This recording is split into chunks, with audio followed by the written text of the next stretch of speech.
ስራ ፈጠራ የፓርቲያችን ዋነኛ የትኩረት አቅጣጫ ሆኖ ቆይቷል። አሁንም ቀሪ ስራ ያለ ቢኖርም ባለፉት 5 ዓመታት በአማካይ 3.5 ሚሊዮን ቋሚ ስራ ከመፍጠራችን በላይ ወጣቱን ኮዲንግ እያሰለጠንን ለአዲሱ የቴክኖሎጂ ዘመን እያዘጋጀን እንገኛለን። ወጣቱ ሀገሩን የሚረከበው ነገ ሳይሆን ዛሬ ነው ብለን በእጅጉ እናምናለን።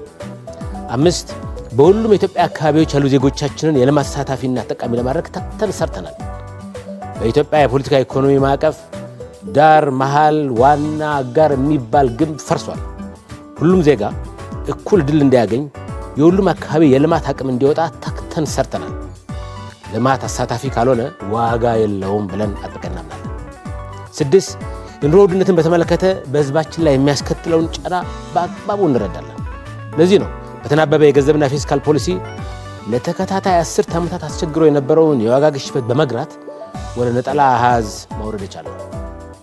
የዋጋ ግሽበትን መቀነስ በራሱ ግብ ስላልሆነ የተከማቸውን የኑሮ ውድነት ሸክም ለመቀነስ የዜጎቻችንን ገቢ የመጨመርና ምርትና ምርታማነትን በማሳደግ ላይ በርትተን እንሰራለን። 1 ደቂቃ ይቀሩታል።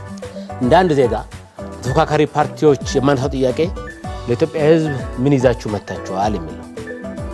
ውድ የአገሬ ልጆች፣ ስለዚህ ምርጫው ግልጽ ነው።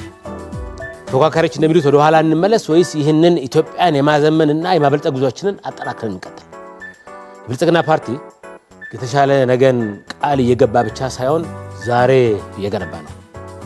ኢትዮጵያን የአፍሪካዊት የብልጽግና ምሳሌት ማድረግ እንደሚቻል በተግባር እያሳየ ያለውን የብልጽግና ፓርቲን ይምረጡ።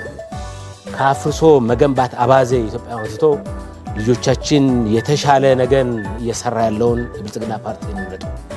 የስልጣን ምንጭ ህዝብ እንደሆነ እናምናለን። ብትመርጡን ቃል ኪዳናችንን ለ5 ዓመት ብታድሱ የጀመርናቸውን ነገሮች አጠናክረን እንቀጥላለን። ምርጫችን የስንዴ ነዶ ነው። ብልጽግናን ይምረጡ። አመሰግናለሁ።